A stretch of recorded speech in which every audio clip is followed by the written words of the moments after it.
કઈ વિધિ બતાવ. પેલો કે ઉભો હતા કે કેમ કે તું શું કામ મને પગે પડે કે કોઈ કીધું કે નાગા બાવાને પગમાં પડો ને તો આપણું કામ થાય. પેલો કે હું નાગો બાવો નથી, નાવા ગયો મારે કોઈ કપડા લઈ ગયું છે ને,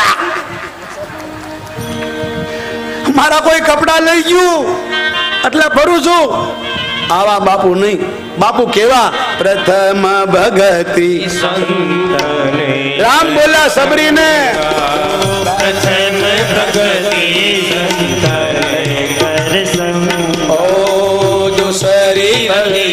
મામા કથા પ્રસંગા દૂસરી ભગતિ મમ કથા પ્રસંગ એ પ્રથમ ભગતિ વાલા પ્રથમ ભગતિ. રામ બોલ્યા છે સબરીને, આવા સંતનો સંગ કરો. ભગવાન શંકર કે ગુરુ વગરનો કોઈ પાર નહીં થાય. તુલસીદાસને ભૂત મળી ગયું. આવ્યા ગામની અંદર મંડપ બંધાયો છે, કોઈ કાગડો નથી. એમાં જોયું હળવે હળવે એક ડોહો આવ્યો. ડોહો બેઠો, પછી લોકો આવ્યા, પછી કથાકાર આવ્યો, કથાનો આરંભ થયો. દુનિયા કથા સાંભળે, બધા ભાગવા લાગ્યા. અને આ માણસ કથા પૂરી થઈ, આરતી થઈ, પછી ઊભો થયો. તુલસીદાસે એના પગ પકડ્યા, મહારાજ દયા કરો. ડોહાએ કીધું મને કોઢ છે, મને શરીરમાંથી રોગ નીકળે છે, તને લાગી જશે, મને સ્વયંભૂ થયું છે, મને ચિકુનગુનિયા થયા, તું ઊભો થઈ જા. પણ તુલસીદાસને ભૂતે કીધું તું ગમે એમ કે તે છોડતો નહીં. તુલસીદાસે કીધું મારો તોય ભલે, તારો તોય ભલે, હવે તમને પકડ્યા છે, હવે નહીં છોડ.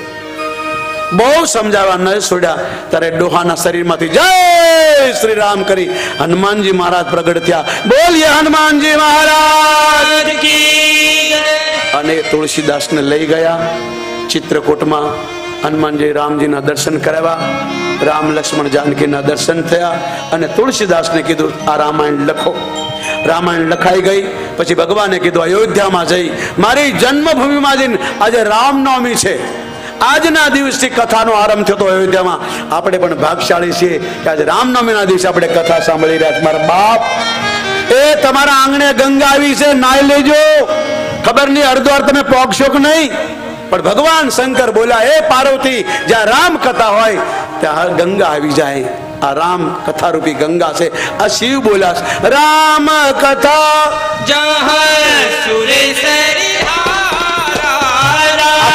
માનતા આમાં લખ્યું તે બોલું છે.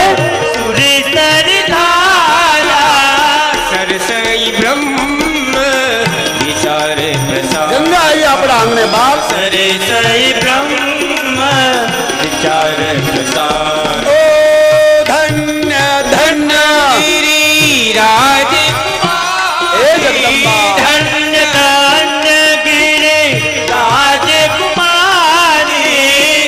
સમાની નહીં ઉપકારી, તુમ સમાન નહીં કોઈ ઉપકાર. ઓ રામ કથા જહર સુરેશ્વરી ધારા, રામ કથા જહર સુરેશ્વરી ધારા, સરસઈ બ્રહ્મ વિચાર પ્રસારા, સરસઈ બ્રહ્મ વિચાર પ્રસાર. એ રામ કથા જહર સુરેશ્વરી ધારા, આ રામ કથા જહર સુરેશ્વરી ધારા. ભગવાન ભોળોનાથ કે ધન્ય તારા મા બાપને એ જગદંબા કે તું રામ કથા સાંભળવા બેઠી, જગતની માં છે છતાં કથા સાંભળવા બેઠી છે. તારા દુનિયામાં મંદિર બનાશે, લોકો તને પૂજશે, નવરાત્રિમાં તારા ઉપવાસ કરશે, લોકો નવરાત્રિ તેની ગરબા ગાશે, કારણ કે તું રામ કથા સાંભળશે. અને આ રામ કથા એ ગંગા છે. રામ કથા જ્યાં સુરસરી, સુરસરી એટલે ગંગા. આજ પાલનપુરના આંગણે, કંથરિયા હનુમાનના આંગણે, માળી ભાઈઓની જમીનમાં આ રામ કથા રૂપી ગંગા આવી છે. મારા બાપ નાજો, અવસર ચૂકશો નહીં. તમે આ નહીં કરી શકો. તમને આવું કોઈ નહીં કે આ કથામાં જે આવશે ને બાપ, તમને કોઈ માયનો લાલ નહીં સંભળાવે એવું તમને કહીશ. આમાં લખ્યું તે જ, બીજું નહીં. પણ અત્યારનો નહીં કે, કારણ કે એને તમારી પાસે લેવાનું છે.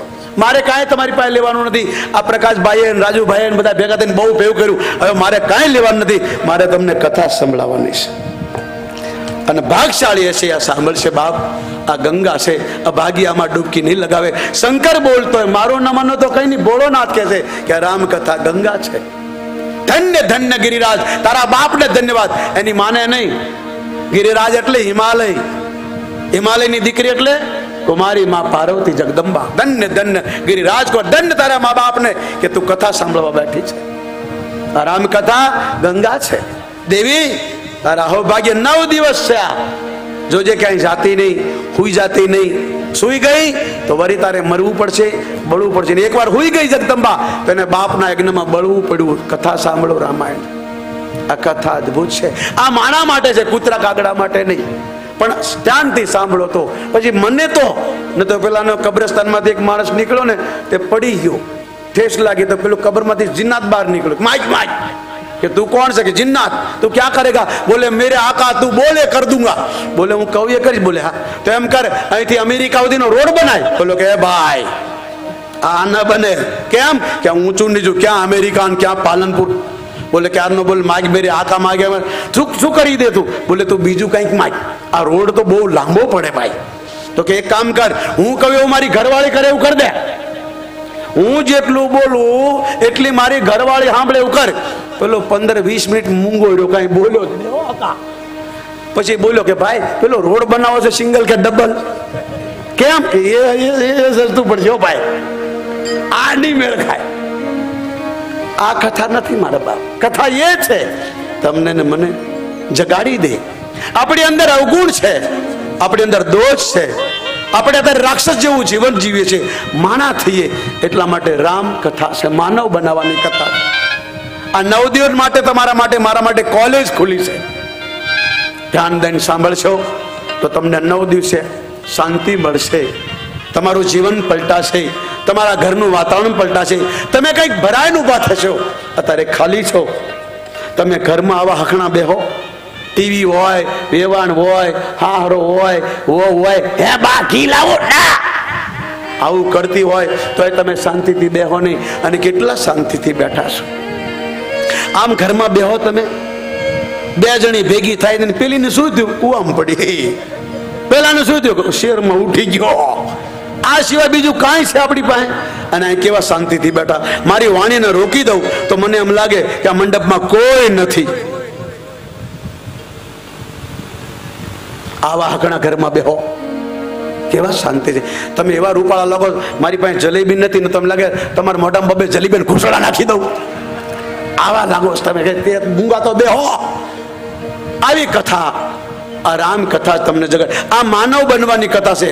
આપણા જિંદગીમાં રાક્ષસ થઈ ગયા હોય તો આ સાંભળવાની જરૂર. આપણે કઈ રસ્તો ભૂલી ગયા હોય, સાંભળવાની જરૂર. કઈ ભટકી ગયા હોય, સાંભળવાની જરૂર. વ્યસનમાં બુડી ગયા હોય, આ સાંભળવાનું. કઈ કે રામ માનવ બનીને રડ્યો છે મારા બાપ. જેમ તમે હું ભેગા થયા છે ને મારા બાપ, એમ રામ રાવણને મારી અને આખી અયોધ્યાને ભેગી કરી. જેમ આખું પાલનપુરને મારા પ્રકાશભાઈ રાજુભાઈ દોડીને કીધું જાગો જાગો, આવો આવો, કથામાં આવો. એવી જ રીતે રામે આખા ગામને ભેગ કર્યું અને આવો મંચ બનાવ્યો. અને પછી ઉભા રોયા બહુ. તમારી જેવા કોઈ કીધું કેમ રોવો છો? બોલે મને શું માનો છો? બોલે તમને અમારા માનીએ છીએ. મને તમે શું માનો છો? તમને ભગવાન માનીએ છીએ. તમે મને શું માનો કે રાજા માને? તો હું કહું તે કરશો? બોલે હા. અને રામ રડતા રડતા બોલ્યા બડે હી ભાગ મનુષ્ય તન પાવા, બડે હી ભાગ મનુષ્ય તન પાવા, સુરે દુર્લભ. આ રામ બોલ્યા, રામાયણ વાંચજો મારા બાપ. રડતા રડતા બોલ્યા રામ. આ બાવાનું ન માનો તો કઈ નહીં, રામની વાતને માનજો બાપ. સાધન ધામ મોક્ષી કર. હે ભાઈઓ, હે માતાઓ, હે અયોધ્યાવાસી, રામ બોલ્યા મોક્ષી કર દ્વારા, પાહીન દેની પર લોક સવારા, પાહીન દેની પર લોક સવારા. ઓ સો મૂરખ. રામ બોલ્યા એ વાંચજો, ન લખ્યો તો કપડા ઉતારી દઈશ. ઈશ્વર કાલી કરવે દોષ લગાઈ. હું ખોટું બોલું, આ છોકરા તો ખોટું બોલે. અમારે વાંચજો. દોષ લગાઈ. બડે भाग मनुष्य तन पाओ बड़े भाग मनुष्य तन पाओ सुर दुर्लभ सब ग्रंथ निगाओ सुर दुर्लभ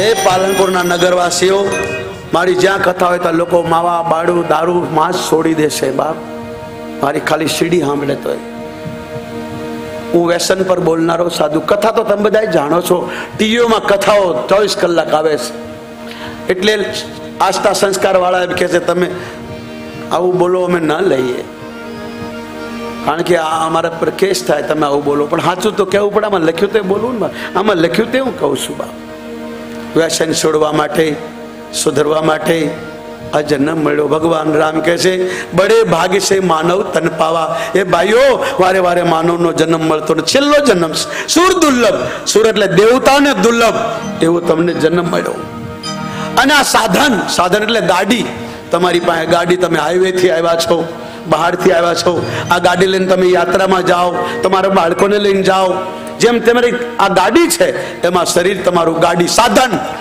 ગાડી એટલે સાધન ઘરે પગવાનું ઘેરથી આવવાનું આ શરીર ગાડી છે આના તમે જ્યાં જવું હોય પાલનપુર થી મહેસાણા પગી શકો આબુ રોડ પગી શકો ક્લબમાં જઈ શકો જુગારમાં જઈ શકો અડ્ડે પહોંચી શકો મંદિરમાં પહોંચી શકો કારણ કે આ શરીર ગાડું છે આ ભગવાન રામ બોલ્યા સમજો રામાયણ રાવણને મારીને આવ્યાને કીધું કે હવે મારે તમારી સેવા કરવી છે મારું કઈ સાંભળશો તો કે હા તો મારી આ સેવા છે કે વારે વારે માનવનો જન્મ મળતો નથી ચાહે સ્ત્રી હોય ચાહે પુરુષ માનવમાં બધા એવું ના મત ભાઈઓને જ કહે છે ભાઈઓને એવું ના કહેતા અમને નથી કહેતા તમને લાગુ પડે મને લાગુ પડે બધાને માનવ એટલે બધા આવી ગયા સ્ત્રી પુરુષ બધાય અને રામ બોલ્યા હે માતાઓ હે ભાઈઓ આ માનવનો જન્મ છેલ્લો છે વારે વારે મળશે નહીં સુધરો ને તો કઈ નહીં બગડતા નહીં મારા બાપ એ દીવો કરવો હોય તો ઘી જુએ કોડી જુએ માચી જુએ રૂ જુએ પવન ન લાગે એવી જગ્યા જુએ ત્યારે દીવો થાય પણ એને ઓલવવો હોય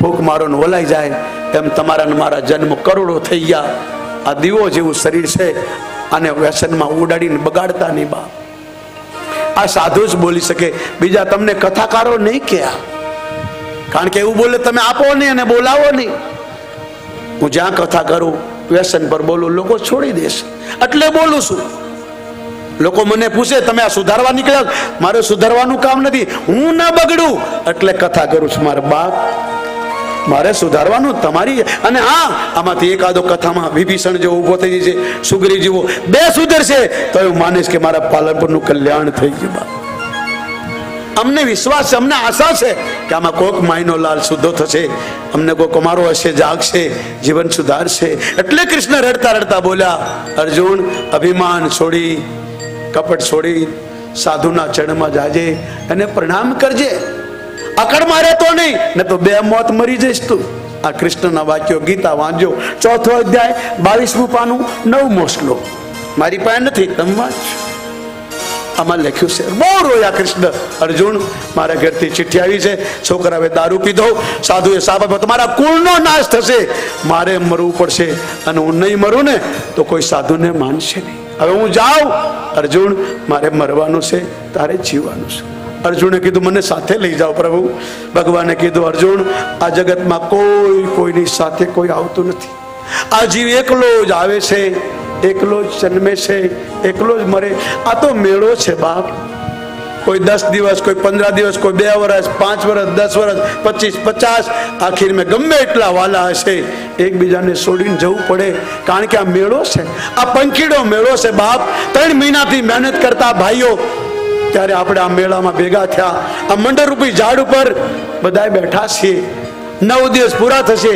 વળી વિખાઈ જશું કારણ કે આ તો આવવા જવાની ધર્મશાળા કૃષ્ણ બોલ્યા હે અર્જુન એ કોઈ આજ જશે કોઈ કાલે આ તો પંખીડાનો કોઈ આજ જશે કોઈ કાલે એ ધ્યાન દઈને સાંભળજો મારી સાથે ગાજો તાળી વગાડી તમારી આળસ તમારો કંટાળો જશે તાળી પાડો એટલે પાપ બહાર આવે એટલે ભજન તમારામાં ઉતરે કોઈ આજ જશે કોઈ કાલે આ તો પંખીડાનો ધ્યાનથી સાંભળજો ભાઈઓ